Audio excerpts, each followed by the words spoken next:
Antes de que los grandes imperios levantaran sus estandartes, antes de que los caminos de piedra unieran montañas lejanas y antes de que los ejércitos marcharan en filas ordenadas, el altiplano ya tenía dueños.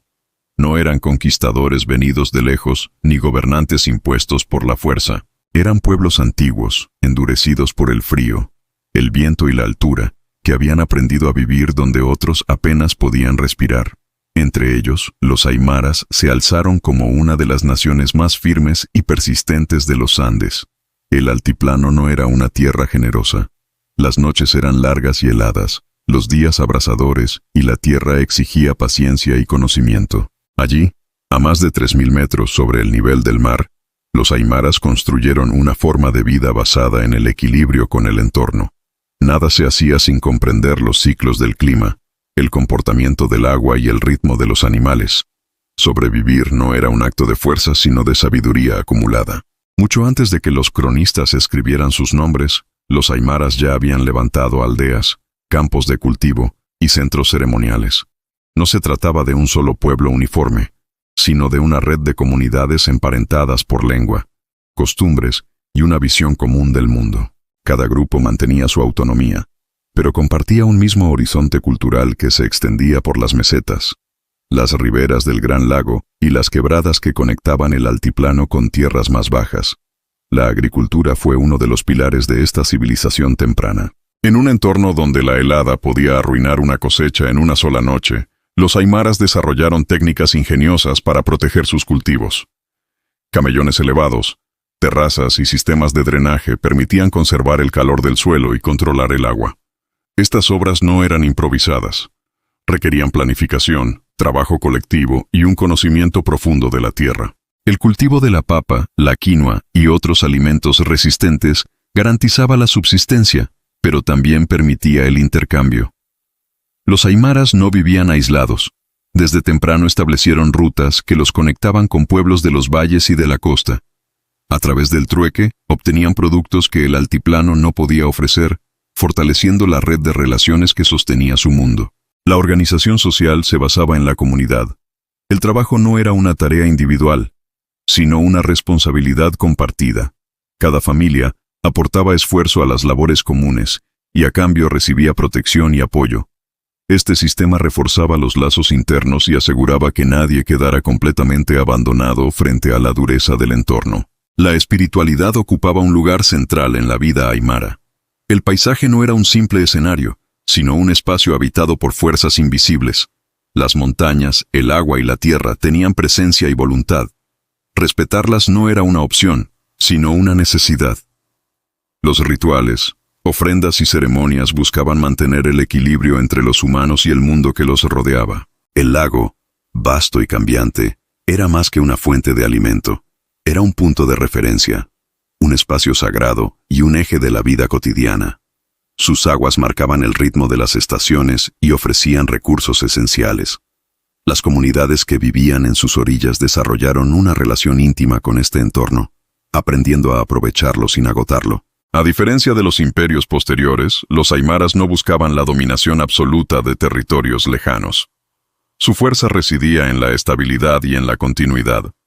Cada generación heredaba el conocimiento de la anterior, adaptándolo a nuevas circunstancias sin romper con el pasado. Esta capacidad de mantener su identidad a lo largo del tiempo sería clave para enfrentar los desafíos que vendrían.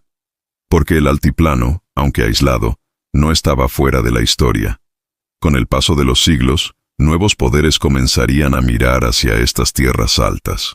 Pueblos organizados, ejércitos disciplinados y ambiciones expansivas surgirían más al norte. Cuando ese momento llegara, los aymaras no serían un pueblo débil ni improvisado, sino una nación antigua, curtida por siglos de resistencia al clima y al olvido. Así, antes de todo imperio, antes de las grandes conquistas y de los nombres que llenan los libros, los aymaras ya estaban allí, firmes en la altura, sosteniendo una forma de vida que no necesitaba reyes ni palacios para perdurar. Su historia no comenzó con la llegada de otros, sino mucho antes, en el silencio frío del altiplano. Mucho antes de que los grandes ejércitos descendieran desde el norte o ascendieran desde los valles, el altiplano ya tenía dueños. No eran recién llegados ni pueblos dispersos sin orden. Los aymaras habían aprendido a vivir donde otros no podían, a dominar una tierra dura, fría y elevada, y a convertirla en el centro de una civilización resistente, paciente y profundamente ligada al ritmo de la naturaleza. La vida en las alturas exigía algo más que fuerza. Exigía conocimiento. El frío nocturno, el viento constante y la escasez de árboles obligaron a los aymaras a desarrollar técnicas precisas para sobrevivir. Supieron trabajar la piedra cuando la madera escaseaba. Supieron conservar alimentos cuando las cosechas eran inciertas. Supieron leer el cielo, las lluvias y las heladas, con una atención que solo nace de generaciones enteras enfrentadas al mismo desafío. La organización social aymara se apoyaba en comunidades sólidas, unidas por la cooperación y la reciprocidad. Nadie sobrevivía solo en el altiplano. El trabajo colectivo era la base de la existencia. La siembra, la cosecha, la construcción y la defensa se realizaban en conjunto. Cada miembro conocía su rol, no por imposición externa, sino por tradición y necesidad. El territorio no se entendía como una posesión individual. Era un espacio compartido, heredado de los antepasados y destinado a las generaciones futuras. Esa visión marcó una relación distinta con la tierra, donde el uso debía ser cuidadoso y equilibrado. El altiplano no perdonaba el error ni el abuso. Los aymaras lo sabían y actuaban en consecuencia. En este entorno surgieron centros poblados fortificados, asentamientos elevados y construcciones de piedra que resistieron el paso del tiempo. No eran ciudades monumentales al estilo de los imperios posteriores, pero cumplían su función: proteger a la población, controlar rutas y servir como puntos de reunión y defensa. Desde estas alturas se vigilaban los caminos que conectaban el altiplano con los valles y las tierras bajas. La guerra, cuando ocurría, no era caótica. Los aymaras conocían el combate, pero no lo buscaban de manera constante. Sabían que una guerra prolongada podía debilitar a todos. Por eso, los enfrentamientos solían ser breves y decisivos. La defensa del territorio era prioritaria. Quien intentaba avanzar sin conocer la geografía se encontraba rápidamente en desventaja. Las armas eran simples pero efectivas: lanzas, hondas, mazas de piedra. El verdadero poder no estaba solo en el armamento, sino en la posición. Combatir en altura ofrecía ventajas claras. El enemigo se cansaba antes, respiraba con dificultad y se movía con torpeza. Los aymaras, en cambio, se desplazaban con soltura, como parte del paisaje mismo. El conocimiento del altiplano también se reflejaba en el comercio. Los aymaras no vivían aislados. Establecieron redes de intercambio con pueblos de los valles y de la costa. Llevaban productos de altura y recibían aquello que la tierra fría no podía ofrecer. Estas rutas no solo movían bienes, sino también información, alianzas y noticias. Con el tiempo, surgieron señoríos locales, líderes que organizaban la defensa y la administración del territorio. No eran reyes absolutos. Su autoridad dependía del respeto, la experiencia y la capacidad de proteger a la comunidad. Si fallaban, su poder se debilitaba. El liderazgo era una responsabilidad, no un privilegio intocable. La espiritualidad también ocupaba un lugar central. El altiplano no era solo un espacio físico, sino un territorio cargado de sentido. Las montañas, los lagos y las planicies eran más que elementos del paisaje. Eran fuerzas vivas, presentes en la vida cotidiana. Respetarlas era asegurar el equilibrio, ignorarlas, atraer la desgracia. Así, cuando nuevos poderes comenzaron a mirar hacia el altiplano, no encontraron un vacío ni pueblos dispersos. Encontraron una nación antigua, acostumbrada a resistir, organizada en torno a la cooperación y profundamente adaptada a uno de los entornos más duros del continente.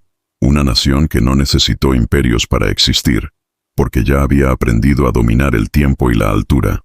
En el altiplano, la guerra no era un estallido repentino, sino una tensión permanente.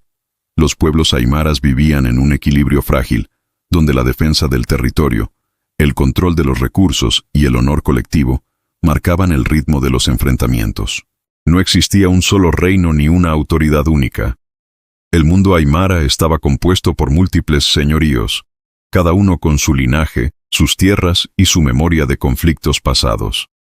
La guerra entre estos señoríos no siempre buscaba la destrucción total del enemigo. En muchos casos, el objetivo era afirmar el control sobre rutas, pastizales o zonas agrícolas clave. El altiplano, con su clima duro y su geografía abierta, obligaba a medir cada decisión. Perder una fuente de agua o un área de cultivo podía significar la ruina de una comunidad entera. Los guerreros aymaras estaban acostumbrados a combatir en condiciones extremas. El frío, la altura y el viento no eran obstáculos, sino parte del entorno cotidiano. Esta adaptación les otorgaba una ventaja decisiva frente a enemigos provenientes de regiones más bajas. Las marchas largas, las emboscadas en terrenos elevados y los ataques sorpresivos formaban parte de su experiencia ancestral. Las armas reflejaban esta realidad. Hondas, lanzas, macanas y proyectiles de piedra eran utilizadas con gran destreza. La honda, en particular, alcanzó un nivel de perfección notable. Desde largas distancias, los guerreros podían desorganizar al enemigo antes del combate cuerpo a cuerpo. No era un arma menor, sino una herramienta letal en manos entrenadas desde la infancia. La organización militar no seguía un modelo centralizado, pero sí respondía a una lógica colectiva. Cada señorío movilizaba a sus hombres bajo la autoridad de líderes reconocidos por su linaje y su experiencia. La guerra no era una tarea improvisada, estaba ligada a rituales, decisiones comunales y a la memoria de victorias y derrotas anteriores. Las alianzas eran tan importantes como los enfrentamientos. Frente a amenazas mayores, distintos señoríos aymaras podían unirse temporalmente. Estas coaliciones no eliminaban las rivalidades internas, pero permitían presentar un frente común cuando la supervivencia estaba en juego. El altiplano fue escenario de estas alianzas cambiantes, donde la política y la guerra se entrelazaban constantemente. Este sistema de equilibrios permitió a los pueblos aymaras dominar amplias zonas del altiplano durante siglos. No necesitaban un imperio centralizado para ejercer control. Su fuerza residía en la capacidad de adaptación, en la defensa firme de su territorio y en una cultura guerrera profundamente ligada a la comunidad. Cuando nuevos poderes comenzaron a expandirse desde otras regiones, encontraron en el altiplano un mundo ya organizado, con fronteras defendidas y poblaciones acostumbradas a la guerra. Los aymaras no eran un pueblo disperso ni débil. Eran una nación antigua, endurecida por generaciones de conflictos en uno de los entornos más exigentes del continente. La llegada de estos nuevos actores no significó una sumisión inmediata.